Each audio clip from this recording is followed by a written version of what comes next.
ನೋಡಿ, ವ- ಅದನ್ನ ಈಗಾಗಲೇ ನಾನು ಸ್ಪಷ್ಟವಾಗಿ ಹೇಳಿದೆ. ನಮಗೆ ಮಾಹಿತಿ ಬಂದ ತಕ್ಷಣ ಅವರ ವಾಟ್ಸ್ಆಪ್ ಚಾಟ್ ನಲ್ಲಿ ಲೋಗೋ ಪರಿಶೀಲನೆ ಆಯ್ತಲ್ಲ ಹಾಗೆ ಆಡಳಿತ ನೇಮಕ ಕಸ್ಟಡಿ ನಿನ್ನೆ NIA ಅವರಿಗೂ ಕೂಡ NIA ಅವರು ಕೂಡ ಬಂದು ವಿಚಾರಣೆ ಮಾಡಿದ್ರು. ಅದೇನಾದ್ರೂ ಎಸ್ ಪರ್ NIA ಅವರ ನಿರ್ದೇಶನ ಏನಿರುತ್ತೆ ಸ್ವಲ್ಪ ಪ್ರಕಾರ ನಾವು ಮಾಡ್ಬೇಕಾಗುತ್ತೆ. ಯಾಕಂದ್ರೆ ಇದು ನಮ್ಮ ವ್ಯಾಪ್ತಿಗೆ ಮೀರಿರುವಂತ ವಿಚಾರ ಇರೋದು. So we are cooperating with the National Investigating Agency. ಏನೇ ಇದ್ರೂ ಕೂಡ ಹೆಚ್ಚಿನ ಮಾಹಿತಿ ಬೇಕಾದ್ರೆ ಅಥವಾ ಹೆಚ್ಚಿನ ತನಿಖೆ ಮಾಡಬೇಕಾದ್ರೆ ಅವ್ರ ನಿರ್ದೇಶನ ಕೊಟ್ಟು ನಾವು ಮಾಡಿ ಅವರಿಗೆ ಸಹಕರಿಸ್ತೀವಿ. ಈ ಸರ್ಕಾರಕ್ಕೆ ಸಂಬಂಧಪಟ್ಟಂತೆ ಅಂತ ಅಲ್ಲ ಸರ್, ಇದು ಕೇವಲ ಈ ಶಾಸನ ಅಲ್ಲ sir, whatever it is ಸರ್ಕಾರಕ್ಕೆ ಸಂಬಂಧಪಟ್ಟಂತೆ ಅಂತ ಕೇಳ್ತಿರಲ್ಲ. But Karnataka over the last couple of years sleeper cell ಆಗಿ ಕನ್ವರ್ಟ್ ಆಗೋದಕ್ಕೆ ದಯವಿಟ್ಟು ನೋಡಿ, ಇಂಥದ್ದು ತಪ್ಪು ಸಂದೇಶ ಹೋಗೋದು ಬೇಡ ಸಾರ್ವಜನಿಕರಿಗೆ. ಯಾವುದೇ ರೀತಿಯಾದಂತ ಸ್ಲೀಪರ್ಸ್ ಆಗಲ್ಲ. ಈಗ ಇವರೆಲ್ಲ ಎಲ್ಲಿಂದ ಬರ್ತಾ ಇರೋದು? ಇವ್ರ್ಯಾರು ಕನ್ನಡಿಗರಲ್ಲ, ಕರ್ನಾಟಕದವರಲ್ಲ. ಉತ್ತರ ಪ್ರದೇಶದಿಂದ ಇರ್ಬೋದು, ಮಧ್ಯಪ್ರದೇಶದಿಂದ ಇರ್ಬೋದು, ಈ ಬೇರೆ ಕಡೆಯಿಂದ ವಲಸೆ ಇಲ್ಲಿ ಕೆಲ್ಸಕ್ಕೆ ಬರ್ತಾ ಇದ್ದಾರೆ. ಯಾಕಂದ್ರೆ ಇಲ್ಲಿ ನಾವು ಉದ್ಯೋಗ ಅವಕಾಶವನ್ನ ಕಲ್ಪಿಸ್ಕೊಡ್ತಾ ಇದೀವಿ, ಸೃಷ್ಟಿ ಮಾಡ್ತಾ ಇದೀವಿ. ಇಲ್ಲಿ ಅವರಿಗೆ ಒಂದು ಬದುಕ ಸಿಗುತ್ತೆ ಅಂತ ಬರ್ತಾ ಇದ್ದಾರೆ. ಅಂದ್ರೆ ಇವರು ಇಂಥ ಚಟುವಟಿಕೆಗಳಲ್ಲಿ ಇರ್ತಾರೆ ಅಂದ್ಬಿಟ್ಟು ಯಾರಿಗೂ ಗೊತ್ತಾಗೋದಿಲ್ಲ. ಅನ್ಲೆಸ್ ನಮ್ಗೆ ಯಾವ್ದಾದ್ರು ಒಂದು ಲೀಡ್ ಸಿಗತ್ತೆ. ಅದರಿಂದ ಇದೇನ್ ಸ್ಲೀಪರ್ ಸೆಲ್ಲು ಅದು ಇದು ಅಂತ ನಮ್ಮಲ್ಲಿ ನಮ್ಮ ಇಂಟಿ ಇರ್ಬೋದು ಅಥವಾ ನನ್ನ ಸಿಬ್ಬಂದಿಗಳು ಇದಕ್ಕೆಲ್ಲಾನು ಕೂಡ ಒಂದು ಬಹಳ ಸ್ಟ್ರಿಕ್ಟ್ ಆಗಿ ಇದನ್ನ ವಿಜಿಲೆನ್ಸ್ ನಾವು ಮಾಡ್ತಾ ಇದ್ದೇವೆ. ವಿಜಿಲೆನ್ಸ್ ಆಗಿದೆ. ಅದು ಕೂಡ ನಮ್ಮ ಕರ್ನಾಟಕ ಸ್ಲೀಪರ್ ಸೆಲ್ ಇಲ್ಲ, ಮತ್ತೆ ಸ್ಲೀಪರ್ ಸೆಲ್ ಆಗೋದು ಇಡೋದು ಇಲ್ಲ. ಒಂದು ಪೊಲಿಟಿಕಲ್ ಅಫೇರ್ಸ್ ಕಮಿಟಿ ಒಂದು ಸಪರೇಟ್ ಮಿನಿಸ್ಟ್ರಿ ಮಾಡಬೇಕು ಅನ್ನೋ ಆಲೋಚನೆ ಆರಂಭ ಆಗಿದೆ. ಸೊ ದಟ್ ಮಿನಿಸ್ಟರ್ಗಳು ಹಾಗೂ ಕ್ಯಾಬಿನೆಟ್ ನಡುವೆ ಸಮನ್ವಯತೆಗೆ ಯಾವ್ದಾದ್ರು ಹೊಸ ಯೋಜನೆ ತರಬೇಕಿತ್ತು ಅದಕ್ಕೆ ಒಬ್ರು ಇರ್ಲಿ ಅನ್ನೋ ತರ ಮಾತುಕತೆ. ನೋಡಿ, ಅದು ಮುಖ್ಯಮಂತ್ರಿಗಳಿಗೆ ವಿವೇಚನೆಗೆ ಬಿಟ್ಟಂತ ಆದ್ರೆ ಅದ್ರ ಬಗ್ಗೆ ಹೆಚ್ಚು ಮಾಹಿತಿ ಮುಗಿಸ್ ಸರಿ. ಕ್ಯಾಬಿನೆಟ್ ಎಕ್ಸ್ಪಾನ್ಷನ್ ಯಾವಾಗ ಆಗಬಹುದು ಅನ್ನೋ ಸಾಮಾನ್ಯ ಪ್ರಶ್ನೆ ಈಗ ಎಲ್ರಿಗೂ ಕೇಳ್ತಾ ಇದೆ.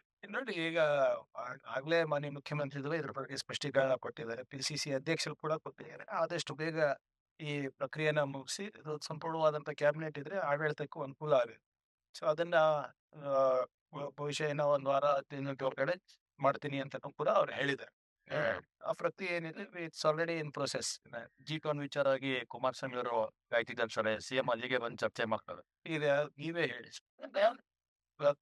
ಒಬ್ಬರು ಮಾಜಿ ಮುಖ್ಯಮಂತ್ರಿ, ಹಾಲಿ ಕೇಂದ್ರ ಸಚಿವರು, ನೀತಿಗಳಾಗ್ಲಿ ಯೋಜನೆಗಳಾಗ್ಲಿ ಬೀದಿನಲ್ಲಿ ಅವ್ರೇನ್ ಹೇಳಿದ್ರು? ಮೊದಲು ನಾನು ಖಾಲಿನೇ ಕೂತಿದ್ದೀನಪ್ಪ, ಮಾನ್ಯ ಮುಖ್ಯಮಂತ್ರಿಗಳು ಬ್ಯುಸಿ ಇದ್ದಾರೆ, ಅವ್ರು ಯಾವಾಗ ಕರೀತಾರೆ ನಾನು ಬರ್ತೀನಿ ಅಂತ ಹೇಳಿ ಯಾರು ಹೇಳಿದ್ರು?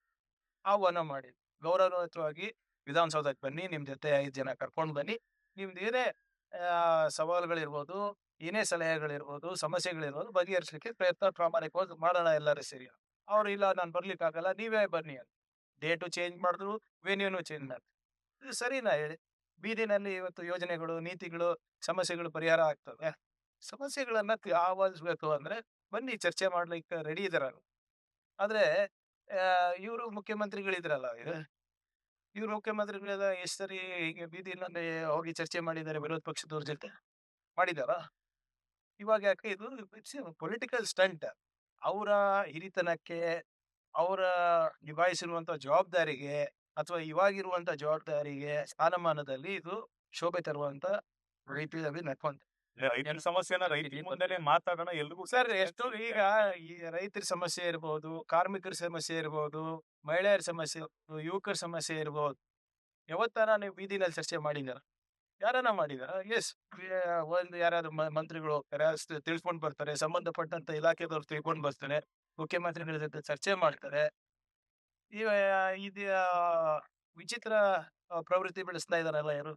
ಫಸ್ಟ್ ಆಫ್ ಆಲ್, ನೀವು ಬಿಸಿ ಇದ್ದೀರಾ, ನೀವು ಕರೆದಿದ್ದ ಡೇಟಿಗೆ ಬರ್ತೀವಿ ಅಂತ ಹೇಳಿ ಕರೆದ್ರೆ, ಇಲ್ಲ ನನ್ಗೆ ಈ ಡೇಟ್ ಆಗಲ್ಲ, ಬೇರೆ ಡೇಟ್ ಕೊಡ್ತೀನಿ, ಇವ್ರ ಸಮ್ಮುಖದಲ್ಲೇ ಆಗ್ಬೇಕು, ಅವ್ರ ಸಮ್ಮುಖದಲ್ಲೇ ಆಗ್ಬೇಕು ಅಂದ್ರೆ ಏನಿದು?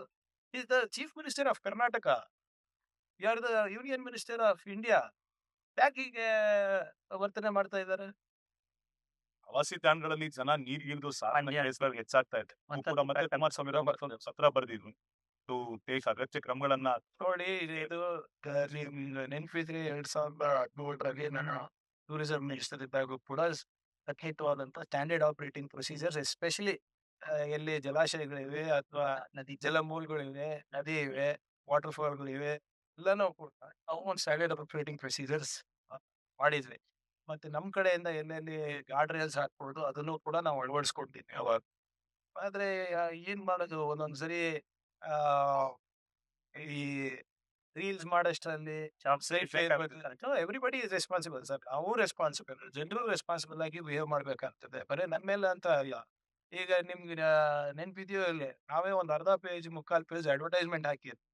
ಸೆಲ್ಫಿ ಕಿಲ್ಫಿ ಅಂತ ಪ್ರವಾಸೋದ್ಯಮ ಇಲಾಖೆ ಟು ರೇಸ್ ಅವೇರ್ನೆಸ್. ಏನೋ ಒಂದು ರೀಲ್ಸ್ ಮಾಡಕ್ ಹೋಗಿ ಅಥವಾ ಸೆಲ್ಫಿ ತಗೊಳಕ್ ಹೋಗಿ ಜೀವ ಕಳಿಸ್ಕೊಳ್ಳೋದು ಸೂಕ್ತ ಅಲ್ಲ.